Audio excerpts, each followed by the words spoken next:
Welcome back to the 100th episode of the podcast. Yay! This is exciting.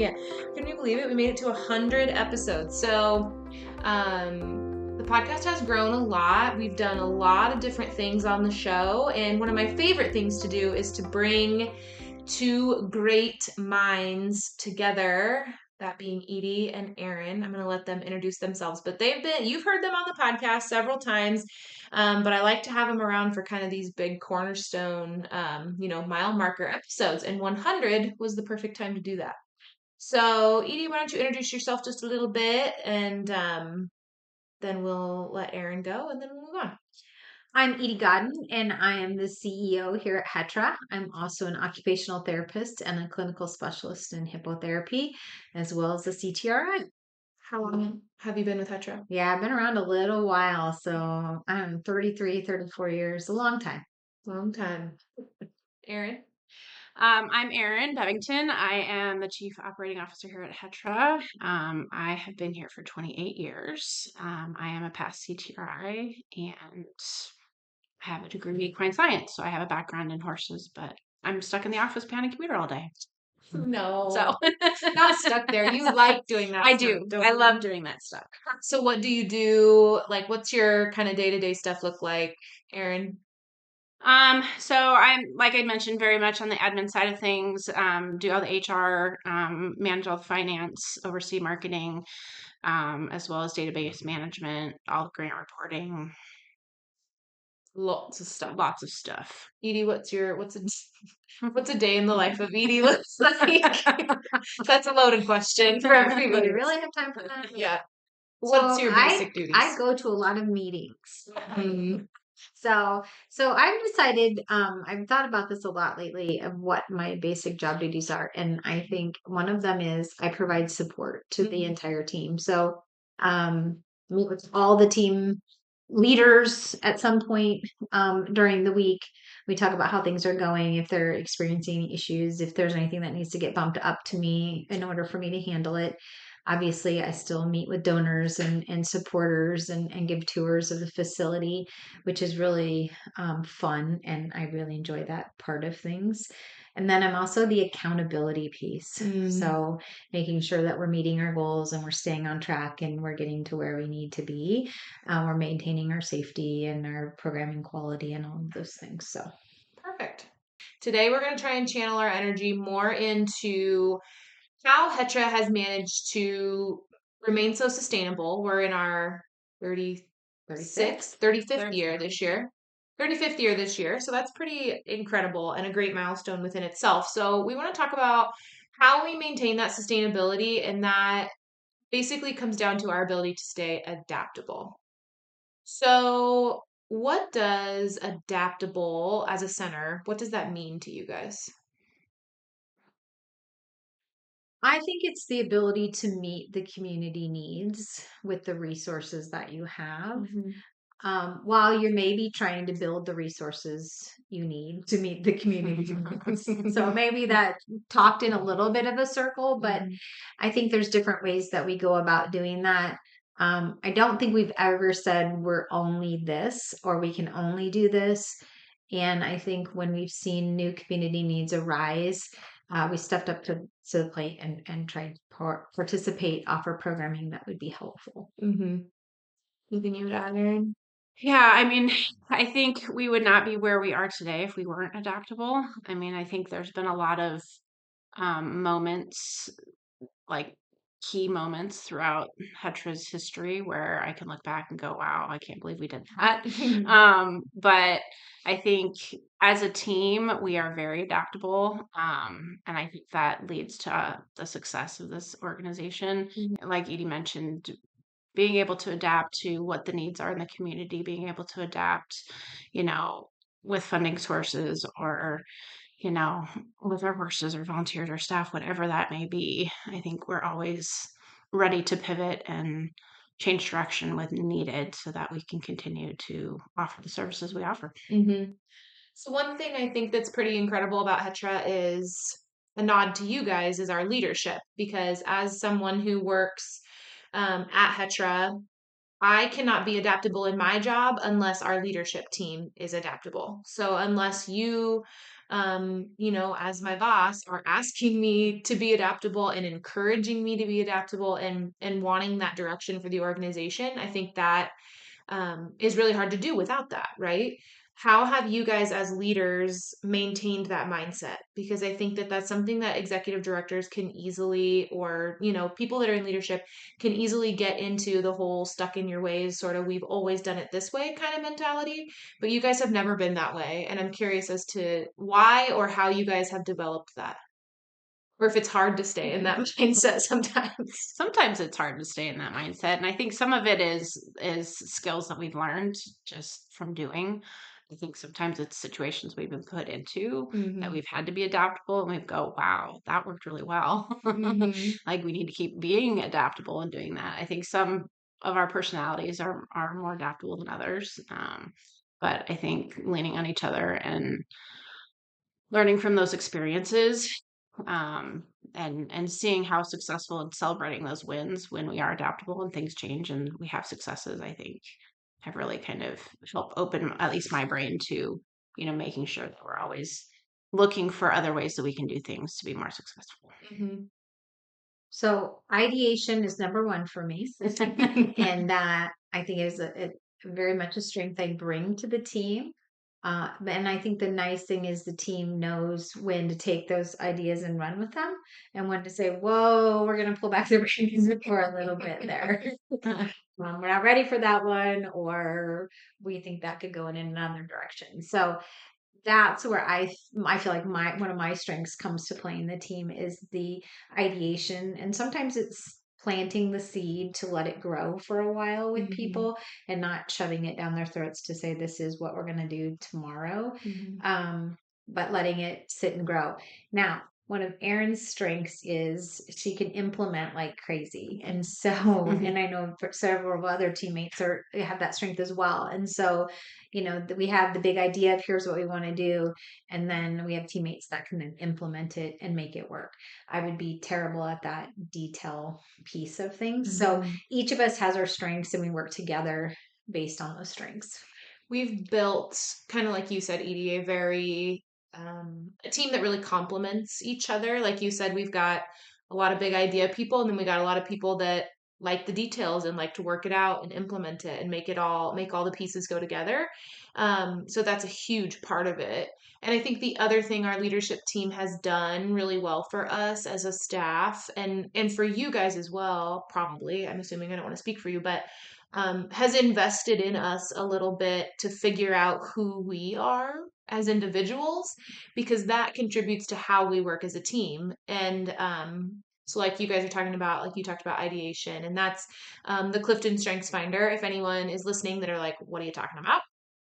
We did that as a group, as staff, and that was really, really interesting. And I think it continues to amaze me how understanding myself as an individual contributes to the way I'm able to contribute to a team and continue to make that all work. Absolutely. And I think if there's one thing you could do to invest in your team, I think that's a great thing to do. It's not that expensive. And it really gives you insight into who they are and who you are. Sometimes we know those things about ourselves, and sometimes we don't know those things about ourselves. So for me, interestingly enough, adaptability is 34 for me. And I always think that, And there's only 34 on there, folks. So that's way down there. and we always say that's not, doesn't mean that you're bad at it. It just means it takes a lot of energy and for you to be able to do that activity. So I think it just gives you insight to each other, and this helps develop that here's where I can fit in and here's where you fit in and here's how we work together. And if there is conflict or there is, a difference of an opinion, we can sometimes go back and look at what those strengths are and see where that's coming from, rather than it being you did this. It's, that's that person's strength, and that's not one of my higher strengths. So For sure, I think that keeps us aware of our blind spots too. yes. I think it's been really fun to look at those strengths, and I think there's things that we know about people, traits that they have or things that they do, but then looking at their strengths and you go, okay, now that makes sense why they do that, or Mhm. why they need that information constantly, why Yeah. they need that feedback, or what feeds them. And I think it's really helped us to open our eyes as a team and learn how to better work with each other, and be a little bit more understanding about when somebody needs something or why they need it this way. It's been a really fun process. Yeah. And I think the passion for wanting to develop individuals, wanting to develop your staff, wanting to make sure everybody has the tools we need to do our jobs what has made us so passionate about doing that for the EAS industry as well. Is like this podcast is a great example of that, right? Like we believe that there can be a better way to do things. We're not saying it's ours, but we're saying there's a lot of information out there. And so what information can you give yourself and your center and your staff and your whoever to help make your center more sustainable and in it for the long haul? A lot of it starts with development, with educational things like a podcast or a webinar or whatever that is. I agree. And I think that's where I think our staff is always focused on learning and Mm-hmm. what is the next thing we can learn and how can we develop ourselves. And I don't see anybody that sits back and doesn't invest in themselves in some way, shape, or form. And that just benefits the team Mm-hmm. as a whole, which in turn then allows our program to continue to develop, benefits our participants that we serve. And I think when you get in the position where you say, no, we've always done it that way, or no, we can't grow beyond this, we know what we have here, then you have to decide, is that maybe time for you to step away? Because it might be that you are no longer able to serve in the capacity that the organization needs at that time. And that's something that we've certainly thought about, and we take into consideration, succession planning. So who is going to be the ones that step up and step into our shoes down the road? Because we do not want to see this program have to shut its doors at any point in time. Right. What does it mean financially to spend time investing in your staff? I mean, even if you're a two-person staff or however many you have on your team, I mean, it's an investment, to plan for the next person. It's an investment to invest in the people you have now. So what does that look like financially to Hetra, and how important is that when it comes to budgeting, which is happening soon? Yes, we are actually starting our budgeting for 2025 already. So I think our staff are one of our most important resources that we have. And we work so well as a team that if we lose one person, it's really can Rock the boat. rock the boat. Mhm. Yeah. Put a hitch in the giddy up. So I think it's always been super important for Edie and myself to invest in our staff, make sure that we are offering benefits to our staff, that we are paying the going rate in our community for those positions, because we want to attract the best. We want to be able, if somebody does leave the organization, be able to replace them, and attract even better staff in the future if necessary.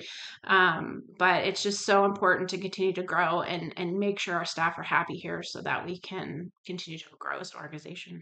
Yeah, we were just talking a little bit about like offering benefits and that kind of a thing. So I have a question. Let's say theoretically, you're a small center, maybe you have two instructors, and you kind of have to choose. Maybe you have a wait list of participants and you have to choose. Are you going to pay those instructors more and offer them benefits, or are you going to pay less and have more instructors and serve more participants? There's got to be a third. That's what I'm talking about, the ideation. Yes. Did you hear this in real life? It just happened. He's like, let me come up with a better option for you. Think on that a while and let me get back to it. Stay tuned. I'm kidding. The thing that you have to think about is we need to invest in the staff that we have We also need to have people up and coming in our organization because we don't know that those staff are going to change forever. Things change. People move out of state, they move out of the town, they have children and they're not as available. They change, their husbands change jobs and now they don't have benefits. So there's a lot of things that change in people's lives. So we have to stay adaptable to that, but also to bringing in new staff and putting them through training. So I feel like that's a little bit of a double-edged sword, the scenario you gave us. And I feel like we need to pay our staff and we need to build that up over time. You're not going to do it from one year to the next. You're going to build it up over time and hopefully then be able to sustain that based upon your funders. And I'll tell you what that I hear from funders, from a lot of funders, is they want to make sure that we are paying our staff a fair wage, because if we're not, guess what? That staff's not going to be around next year. Then who's going to be running that program? There's nobody to run the program doesn't happen.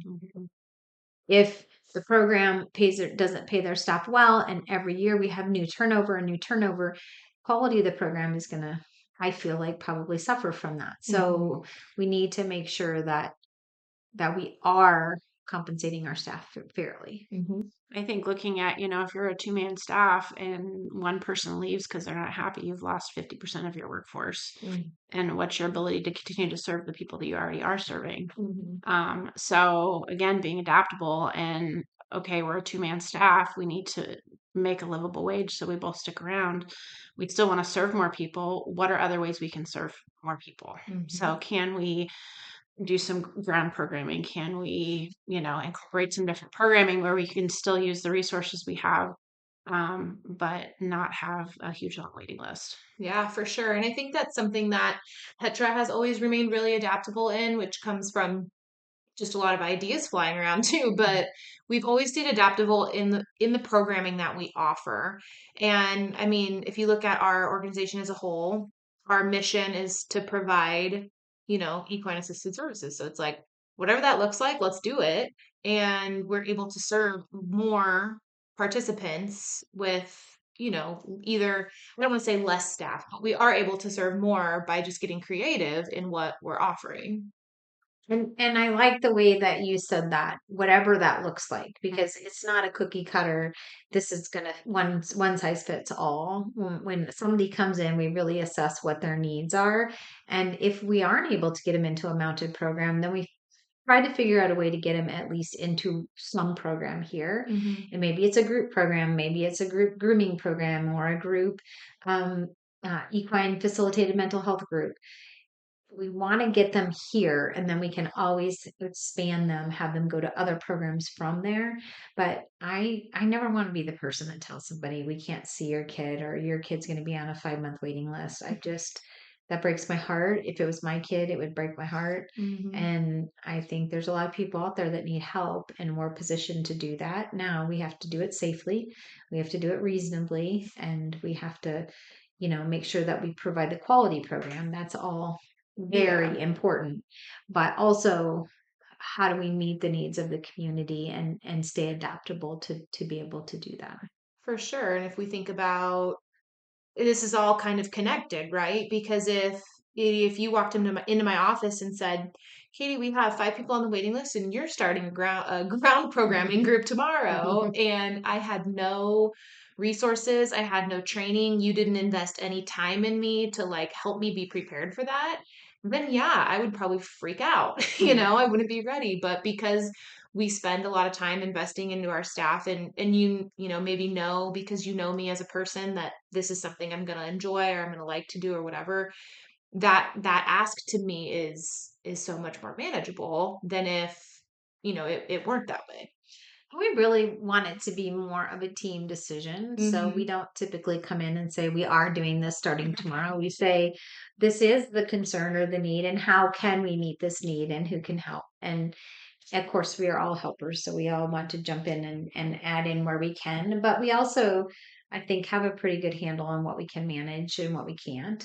And there's times where Erin's schedule is really tight and she can't take on anymore, but I can take on something else. And so we try to balance that off of each other and just make sure that it keeps everybody, functioning at their highest level. This episode is sponsored by Equiforce. Equiforce is a database that allows you to track every facet of your organization, from horse, donor, and volunteer management to scheduling, grant tracking, incident reports, and tracking participant progress too. This is not a one-size-fits-all setup. Instead, Equiforce personally works with you to learn how your facility functions and takes note of your specific terminology so that they can create a unique system to match the needs of your organization. And of course, Equiforce provides an ongoing training and support so that your database can grow with you. Visit them at www.equiforce.com. That's EQUI-FORCE.com. Yeah, speaking of group decisions, I think that that's something we do well. I mean, we have staff meeting every week and we have a lot of meetings, but they're important. And I will never forget when we kind of all got together and we were like, there's this thing happening. It's called COVID, and we can't have programming anymore. What are we going to do? And I think everybody had that moment, in their centers. If you're listening and you were around during that time, everybody was kind of like, what do we do? Right. And so ideas just started flying around and we stayed adaptable and we made it happen. Yeah. So we had Hetra University already on our radar, that was something we wanted to be able to do down the road. We weren't really sure what it looked like, how we were going to do it, who was going to do it, any of those things. And magically, at that same time, we had hired Katie as well as another staff in a full-time basis. And literally, I think within 4 weeks, our program was shut down due to COVID. And so, and people went home to work from home. And how are we going to stay connected to our participants? How are we going to keep them connected to us? How are we going to keep our horses taken care of? How are we going to keep our volunteers invested? So there was so much to think about, not to mention the finances of that piece of things. And when could we start back up programming? But we had an idea, and I floated an idea to Katie. And it was really a pretty broad idea. Katie, do you remember that? Yeah. Tell me what you remember about that. This is what I remember.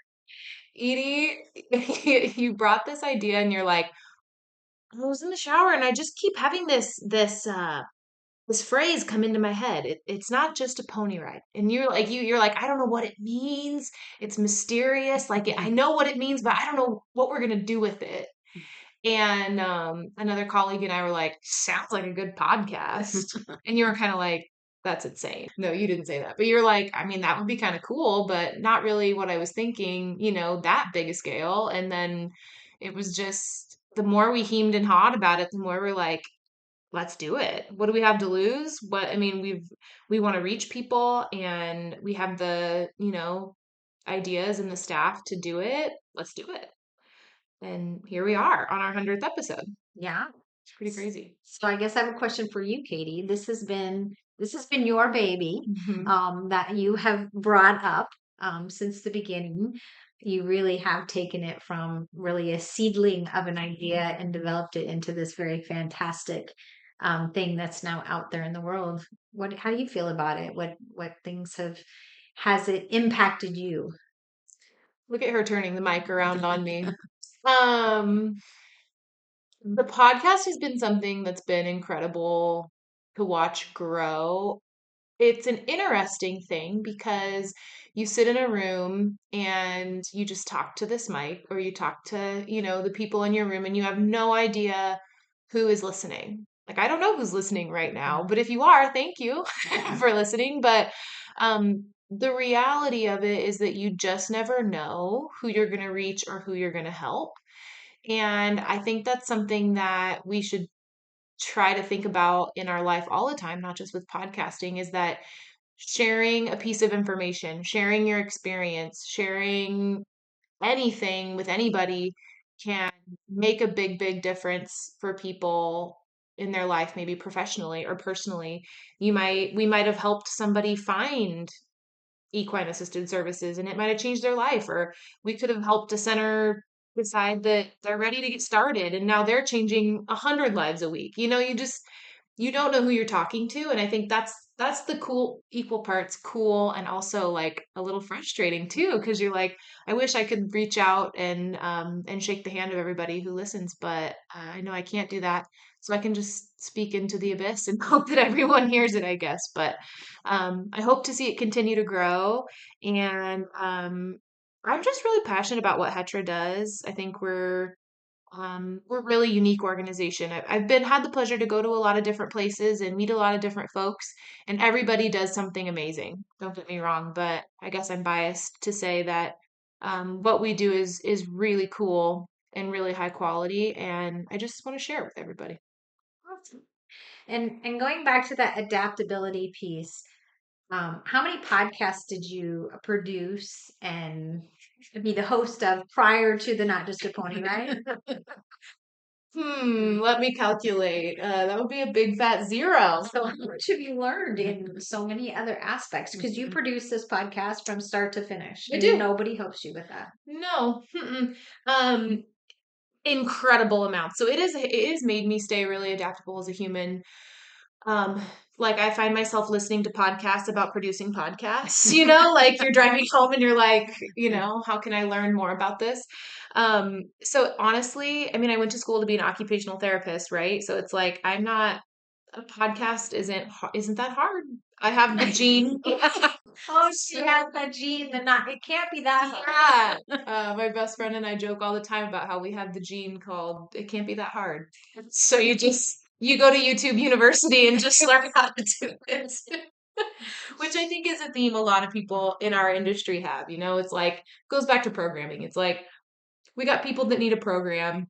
Let's do it. How hard can it be? Let's help somebody. I think that's as long as your passion is what's driving you, it can't be that hard. And you're not afraid to take the time to learn what you need to learn. So I don't think you can't just get a microphone and produce a podcast. Like Right. I couldn't just pull a microphone out tomorrow and have a podcast on the air the next day. That's the same thing with programming. Like we have an idea for a program and then everybody brings in their own pieces and then we're able to put it together and likely we're able to do it in a faster fashion than a lot of situations because we have the expertise behind it in order to make that happen. I will tell you one thing. If I didn't have the team behind me that I did and the people encouraging me and telling me that it's worth it and it's a good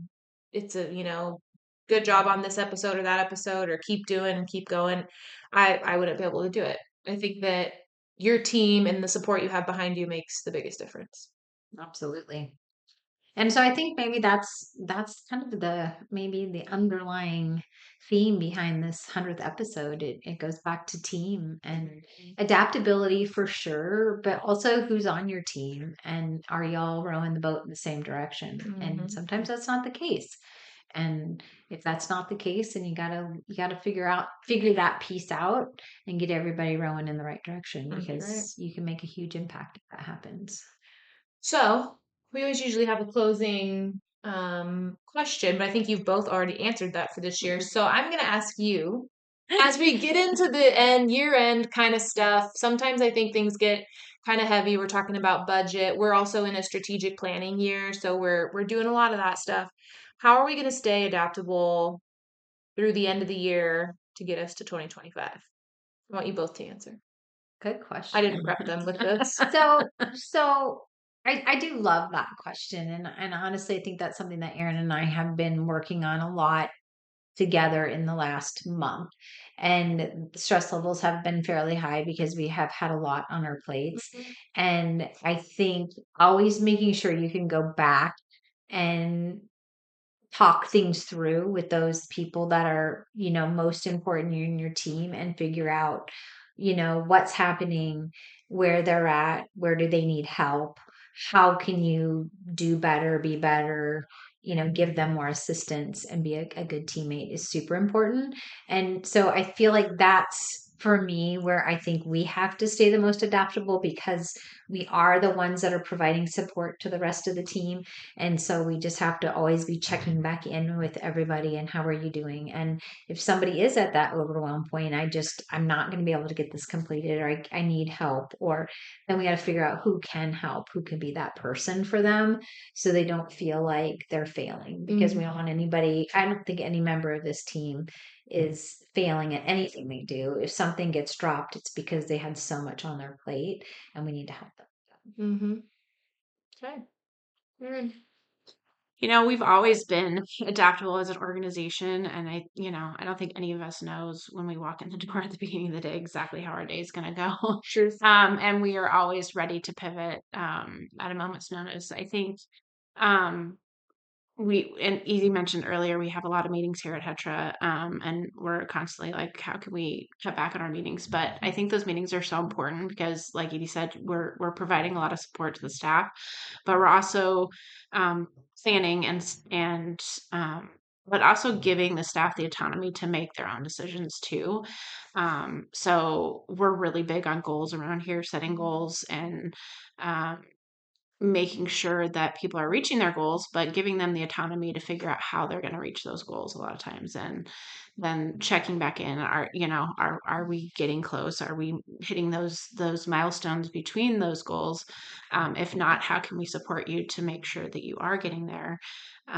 But trying not to handhold and micromanage, and letting people get there on their own as well if they need it. Yeah, for sure. I think that's a big part of, staying adaptable. If you don't give people the autonomy to have the ideas or make the decisions or say, I'm doing too much of this, I want to do more of this, or, give them some of the power back to tell you what they need, then adaptability can't happen because nothing will ever change. I think communication is so important too. Like, we're a pretty open book with our staff and pretty clear about everything that's going on in the organization, which I think is helpful, and makes people feel like they're part of the team. Like, there's not secret meetings happening behind closed doors that people don't know about, and so they're more willing to to work towards those goals and show up every day. For sure. Well, thank you. This has been wonderful. And to all the listeners, if you listened to episode 1 and you've been with us since it was a baby, thank you. If this is your first episode, thanks for joining us. 100 episodes seems like a pretty crazy milestone for something that was just a little tiny idea like 4 years ago, right, Edie? Absolutely. And I just want to say a huge thank you to Katie. She has done an absolutely fantastic job on the Not Just a Pony Red podcast, as well as the development of Hetra University. And without her leadership and guidance, it would not be where it is today. And I'm so happy to have you as part of the team. I am so excited that you are passionate about the educational piece of things. And we are very grateful for all you do. Well, thank you. I really appreciate it. I promised I won't edit that part out. So if you want to celebrate with us for the 100th episode, go over to social media and share your favorite episode so far. Share it with a friend, share it with a colleague, share it with somebody, and help us celebrate. And how about this? How about we do a couple free drawings for some t-shirts for everybody that goes out and shares or comments? Ideas. Just put around. That's a good idea. Yes, ideas, and then we all implement it. Yeah. But yes, that's a good idea. If you want to share your favorite episode, go share this episode from the Hetra Facebook page. That'll be the easiest way to track it, and we'll draw for a free t-shirt. Excellent. All right. Thanks, everybody. Thank you. That's all for today. But until the next episode launches, scroll down to the show notes and click on the link to get plugged in with us on Facebook, Instagram, or our exclusive educational club at Patreon. This podcast is presented by Hetra University, the educational arm of Heartland Equine Therapeutic Riding Academy in Gretna, Nebraska. Hetra University's mission is to provide high-quality educational offerings to the EAS community. Check out all the Hetra University has to offer at www.hetrauniversity.org.